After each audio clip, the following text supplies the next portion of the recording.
And we're live. G'day, I'm Scotty North, and this is Zenium Live, where we talk all things money, finance, and property. And we're a little bit earlier today, being Friday, because everybody in Australia knocks off early, so we thought we'd get the lunchtime rush done a little bit earlier. And so we're at 11:30. So grab your pie or your sausage roll and some, what is it, chocolate milk, and some tomato sauce, and join us for a good chat about the dangers of not receiving decent financial advice. And to talk about that, I have none other than PJ Patterson joining me. PJ, how you going? I'm well, Scotty. Good morning. We are definitely a little bit earlier than usual, which is fine. But hey, it is what it is. Happy Friday, everyone.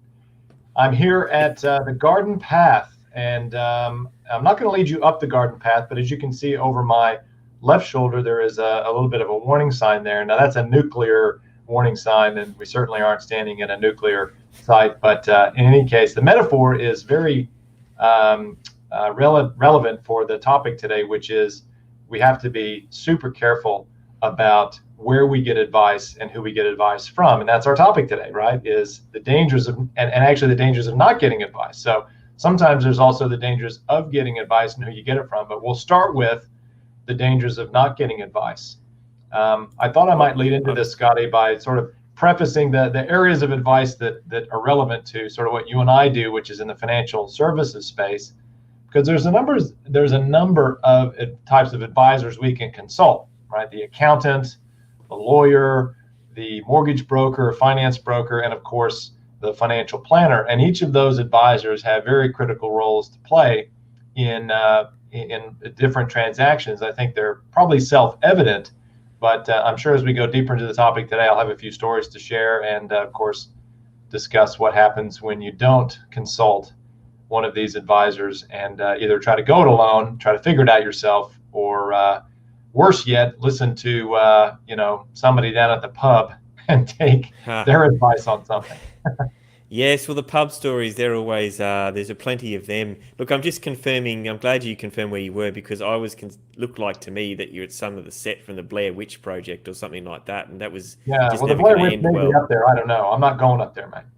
Yeah, okay. All right, well, look, I know you've got lots and lots of stories, but give us an idea of a very basic level of advisory time when someone or one of your clients or someone that you knew or you heard of that didn't actually get decent advice, and what happened?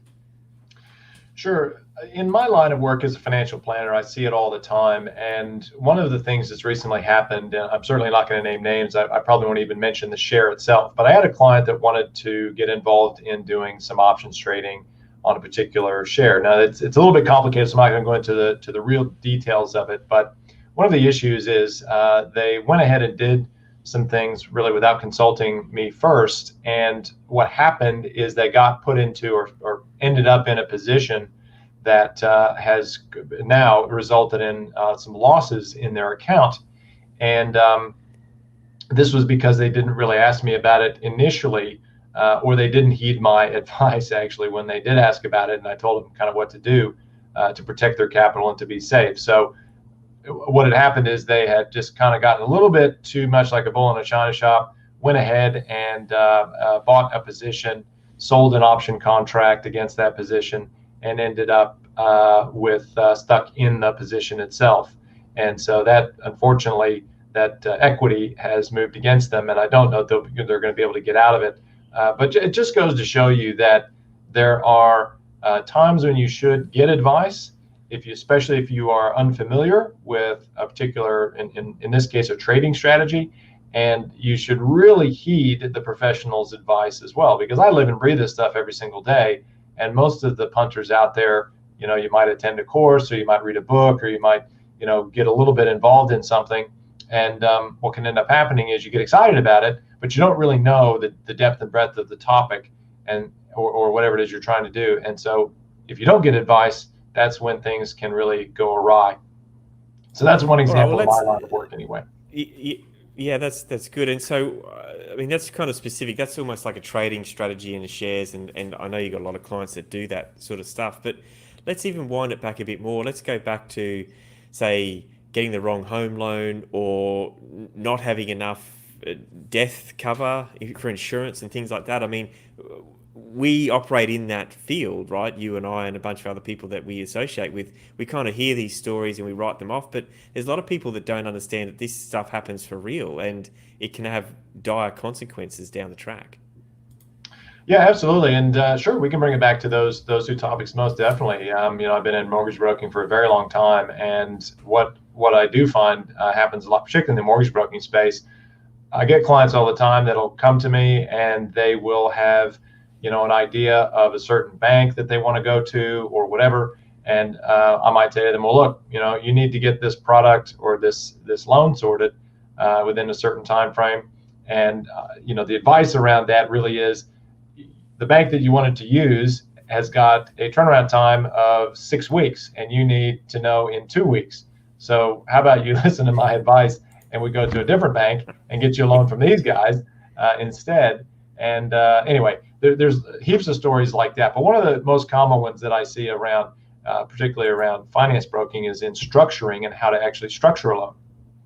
And recently with rates, and I suppose also on rates. So recently, we've had a lot of fixed rates getting into really a low territory, and people are sort of falling over themselves to get fixed rates. And there was a time, probably in the last 8-9 months, where you would have wanted to have waited a little bit to take advantage of these fixed rates. And I've had some folks, unfortunately, contact the bank directly without calling me first, jump into a 4 or 5 year fixed rate, when the reality is they probably should have jumped into a 2 or 3 year fixed rate because the rate certainly was lower on the 2 to 3 year time frame.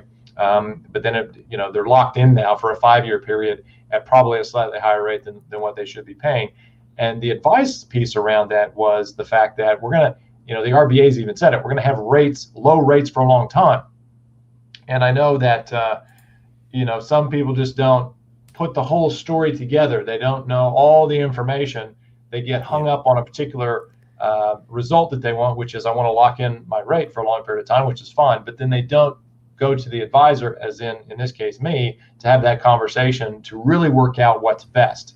And then you can find that you're locked into something and you can't unwind it. And that's probably one of the biggest things that I see happening in the finance broking side of things is people go ahead and plow forward with something thinking they know, the best thing to do, but they're not the expert. They're not the one that does this every single day. They might, get a home loan once every 3 to 5 years. So that's one example. Exactly right. Yeah, and look, I mean, on one of our clients from, they didn't go it alone. They actually sought advice from a planner, and they had a self-managed super fund, and they had this fund for quite some time, and they decided to buy a property in the super fund, and they got down the track and they found the right property. They searched for ages, and they went to get the loan. The loan got knocked back, and they got knocked back due to serviceability in the super fund. And my client's like, what do you mean? There's money going in all the time. And it turns out that they were sensationally overinsured in the super fund. In fact, just about all the contributions were being taken up in insurance payments. And therefore, when they went for a loan in the bank, an investment loan, they said, well, they can't service it even with the rent. And they just went, what are you talking about? There's heaps of money there.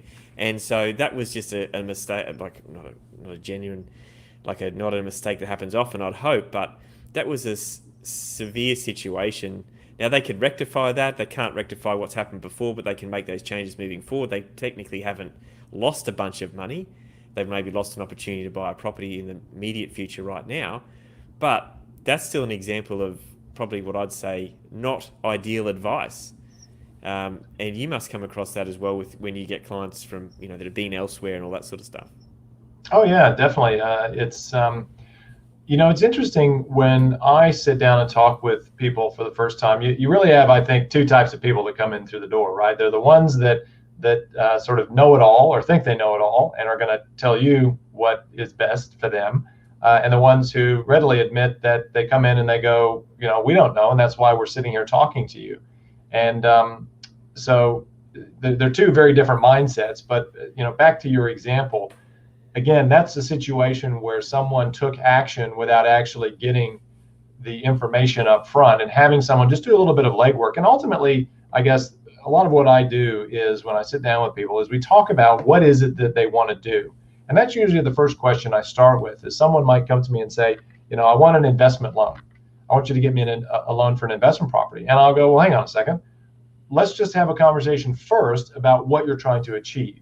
What's the time frame? What is it you're thinking? Why are you doing this? What's the rationale behind it? We really deep dive into all of that, because the last thing that you think about, particularly in the mortgage space, in my view, is what's the interest rate? That's irrelevant. It's what are you trying to do? What's the circumstances that you are presenting with? Do we have all the options available to us in the lending space, or is it, in your example, great example, it's a self-managed super fund loan? Does the fund even have enough money in it? Is the fund even set up, for that matter? And unfortunately, again, as I mentioned earlier, people usually do the fire ready aim sort of mentality. They shoot first and they aim last, and that's the other way around. You should be ready, aim, fire kind of thing. So that's really what getting advice is all about, and that's the danger of going it alone. And there's so many examples of this. Just to pivot slightly away from mortgages and finance, I am involved in a number of different types of transactions that require legal documentation. Now, it used to be that you could almost go on a handshake and you could accept someone's word that they would adhere to their end of the bargain. And unfortunately, those days, there are very few people around anymore that can operate on that basis. But even if there are, the issue is not around whether you're gonna do what you say you're gonna do. It's what happens if you die or something like that, and who then knows the agreement that we had or the transaction that we're entered into. So this is one of the reasons why anytime you enter into a business transaction or some sort of other arrangement that really should be documented, say with legal documentation, it's important to make the investment with a proper commercial lawyer, if you're buying a business or something like that, to document what happens if things go wrong. These documents aren't put in place for what happens if things go right, because we know the result of that. Usually it's everybody makes money and they're happy and whatever. But what happens if things go wrong? And that's why we get advice and oftentimes need legal documentation. And I suppose it's the same analogy with something like financial advice. Is you might have an idea, I want to go buy these shares or whatever, but you don't think through it, you don't do the analysis, you don't have the tool set to do that, and you're not thinking, well, what happens if things go wrong? Everybody thinks, I'm going to make $1 million, and my Bitcoin's going to be $100,000 at the end of the year, whatever, per coin. But they don't think to ask, what happens if it doesn't do that? What do I do then? Yeah. That's what advice is all about. Yeah, I agree. And it's also it's the saying that keeps ringing true, right? Is that you don't know what you don't know. And for people that operate in their respective spaces, you in yours and me in mine, I mean, there's so much in property alone that people only buy maybe 6 properties in a lifetime, maybe 3, like we do it daily each week. Same with you and stocks and shares and planning and all that sort of stuff and mortgages. There's people only touch on these things as a portion, and yet it's such a massive impact in their life. Having a plan for the right direction, or buying the right property, or buying the right, being invested in the right funds and all that sort of stuff. Having the plan for retirement. It's a bit late when you're 80, to start thinking about that stuff or getting assistance on it. So I think that it's sort of super important to realize, as you said, that you don't have to know it all. You can rely on people. So this comes to my next question, right? Is that there's probably as many stories as we've just been talking about, and many more, where they've actually sought advice, but it was wrong. So then how do you know if the advice is firstly right for you, and secondly, if the advisor has a clue? Well, that's a really interesting question.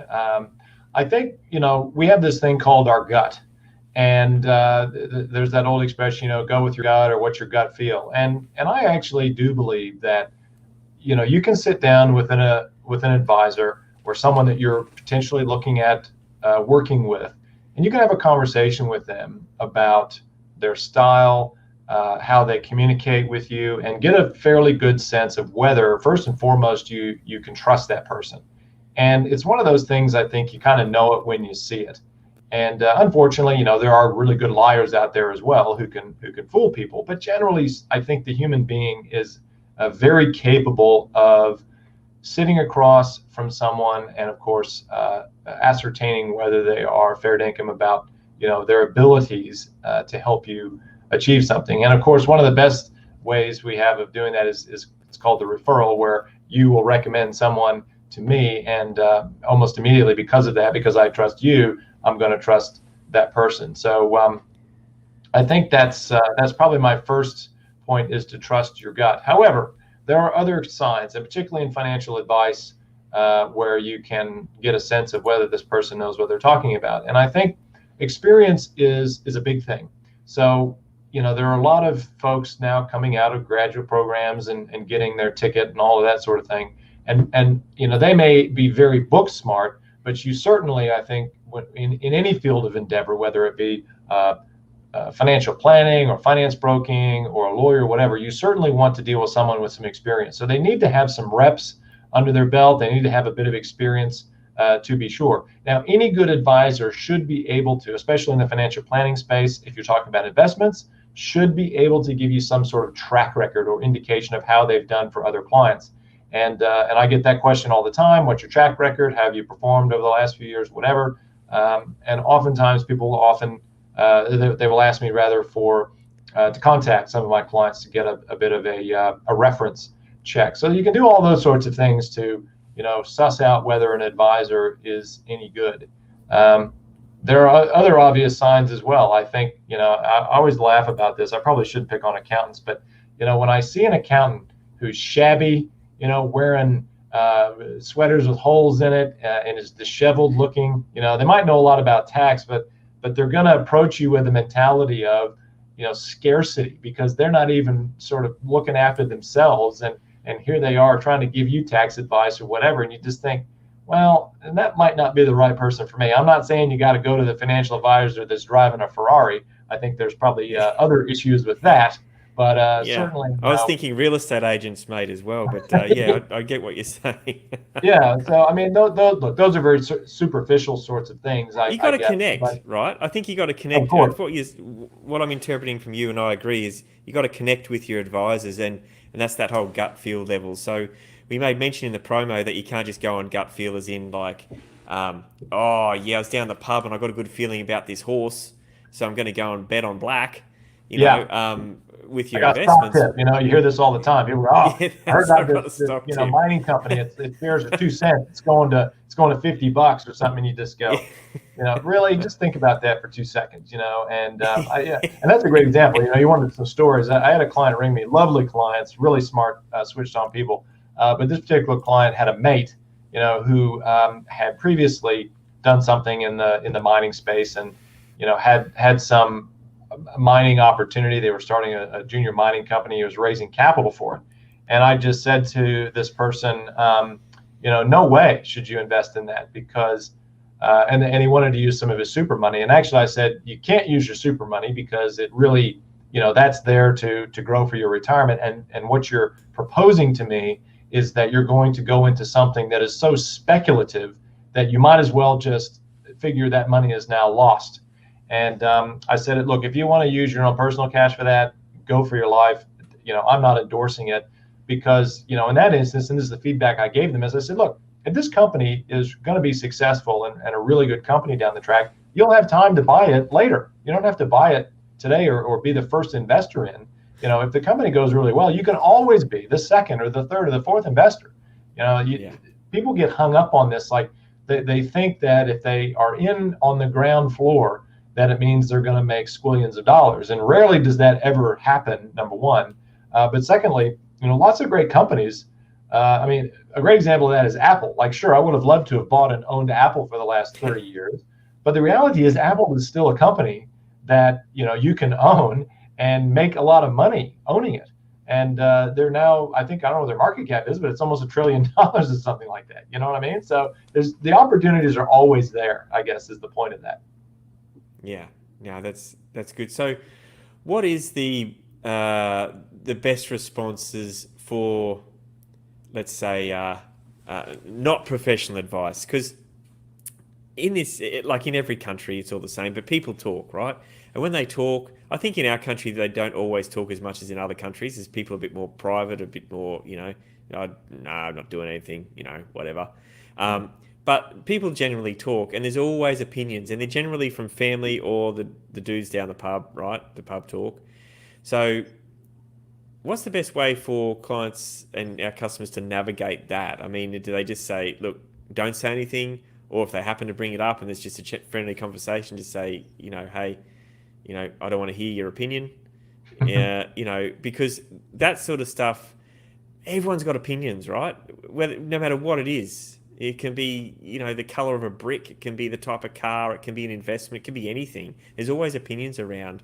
And whether for someone who's not as experienced, that can actually play in their mind and be sitting there and going, well, hang on, everybody's telling me I should do this, PJ, but you're saying that. So how do you and the client deal with that sort of stuff going around their head?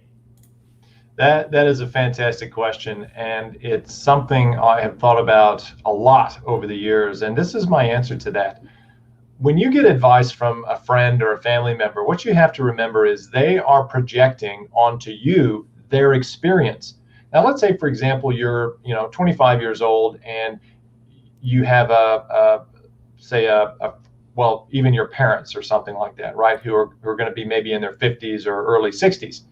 Their current position in life is far different from yours. And so again, they're going to project their beliefs and values and what's worked for them over the years. And real estate's a great example of that. But it may not be appropriate for you, but they're unable to sort of put themselves into your shoes per se, and to look at your situation and actually ask the question, what's best for you? Now, this is juxtapose this against an advisor like myself, who, if you walk into my office and you're a 25-year-old and you're just getting started, my job as an advisor is to not project anything onto you about my current situation, but to ask the questions, what's most appropriate for a 25-year-old in this situation with this balance sheet and whatever other situation they're presenting with, and then help them solve that particular problem. So this is where I think things fall over with friends and family, where they're sort of coming from what's worked for them, and they might have been willing to take more risk, or they might have had, an inheritance of $500,000 that they could throw into a property or the market or something like that. They don't ask the friend enough questions about, how much money do you have? Or what are you really trying to achieve? Or do all those things that a properly qualified advisor who, is supposed to do that and act in that client's best interest. That's what we're supposed to do. So that's kind of how I deal with that situation. Would suggest people, listen to your friends and family for sure. They often have pearls of advice and wisdom and all those sorts of things, but just be very careful about that advice you get, because again, they could be projecting, their own successes, and most of the time it's failures. Like, don't do that because it didn't work for me. Well, maybe it didn't work for them because they didn't get advice.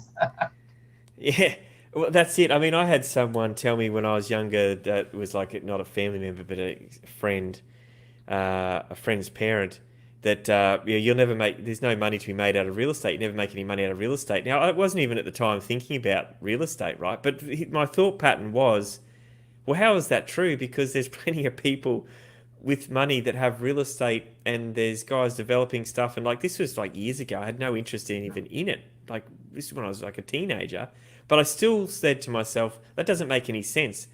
There's probably people that have lost money out of real estate, but there's obviously plenty of people that have made money out of real estate. So you can't just say that because they had lost money, it's never going to work. And that's exactly what you're talking about, just projecting that their experience or their viewpoint onto And the best you thing or to someone do, else. in those situations is to say, you've lost money in real estate. Tell me more about that, and see what they actually then divulge, because you're going to get down into the detail of it. And it could be that, they bought a property, and this has happened as well. They bought a property in a mining town because, there was a mining boom on, and these yields were so good, right? You've seen this happen all over the place, right? And then 5 years later, the mining boom is busted, or the project that was going ahead in that location didn't happen, and now all of a sudden property values have dropped by 60%, and there's nobody to rent your property around, and that's a very common tale, and that could be why they're saying, real estate doesn't work. It's like, well, it didn't work for you because you didn't get advice and you did something Exactly. that didn't work out, right? So yeah, absolutely. Yeah, no, I think that's good. All right, well, so that's it. We've covered a lot today, PJ. I mean, obviously, we had some stories. We've had, how to perhaps connect with your advisor and all the good reasons why you need to seek advice. Any final thoughts before we wrap it for the day? Yeah, I think the one thing we probably haven't talked about just yet is the cost of advice. And so people, I get lots of clients that come to me, and one of the first questions they'll ask me is, what does it cost for me to deal with you? And I usually will temper that response in saying, well, my costs range from X to Y, but what are the costs of you not getting the appropriate advice? And again, I'll go back to the legal sort of example where what's the cost of you not having a legal agreement in place? It actually could cost you hundreds of thousands of dollars to not have a legal agreement in place because there was nothing governing the transaction. Now you got to sue somebody. And I've heard of cases like this where someone has spent literally $1 million fighting someone in court over, a company that if they had just set up a proper shareholders agreement and other things, that none of that would have happened. So you often, as a person going to acquire a service or use a service, will be thinking about the cost of it. But the next level of thinking around that, if you're going and seeking advice from an advisor, is to say, if I don't do this, what could it cost me over the long term? And I think immediately you'll get comfortable with the fact that if you don't get appropriate advice, it can cost you a lot more over time. And it's just worth spending the money. That's the thing I've learned 50 years on this planet, 25, 30 years in business. You know what? When I am now required to look at something and I know I need to go get advice, and I'm lucky I got a lawyer down the hall, I'm usually right down into his office and I say, what do we need to do here, mate? And then I say, just send me the bill. I don't even ask the questions anymore about the cost, because I know even if I don't proceed, for example, with a transaction or something like that, what I've invested in the time and in the learnings and then them looking at a transaction, it can often save me a ton of money in the long run. So that's what I would just say about the cost of advice to people. Yeah, that's right. And it's not, as I 100% agree. It's not just the dollar figure. It's not even necessarily the outcome. It's not just the outcome. It's the what could have been if you hadn't done it. That's the one that is just impossible to price, and people don't really appreciate enough of. And that can be anything from should they invest, should they not invest, did they invest in the wrong thing, did they buy the wrong property? You never know that, right? You might not know that for 20 years. It's too late. And so I 100% agree. That is the value of advice is what you don't do. Yeah, Not just well, what the you end up corollary doing. of that is that a good advisor's job is to identify risk and to tell you what the risks are. Like I have this conversation all the time with my lawyer. And lawyers are funny, right? Because their job is to keep you out of court. And so they're going to tell you all the negatives and all the risks about a transaction.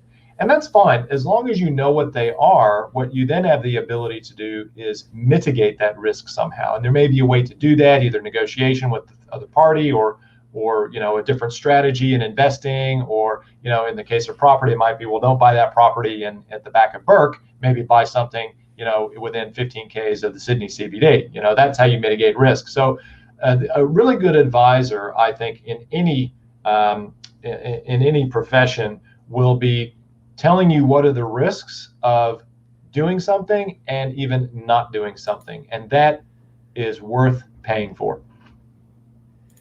Yep, I 100% agree. And I think that's enough to leave in the back of people's mind, mate. I think that's a good way to end it. So, PJ, thank you very much for joining us today. I really appreciate your insight, as usual. Pleasure. Always happy to be on Xenium Live. Yeah. Well, it's a good place to be, mate. And we do... Hey? We do broadcast globally, as you quite often remind me. So thanks for reminding me again that we're global. For those of you that are listening to our podcast, thanks for listening. And you can contact us at www.xenium.live, no .coms, no .aus. Or you can call us at 1300 66 7789. And you can find us at any decent podcast outlet. Of course, you can watch the replay on Facebook, YouTube, LinkedIn, and Twitter, all the places that we live stream to.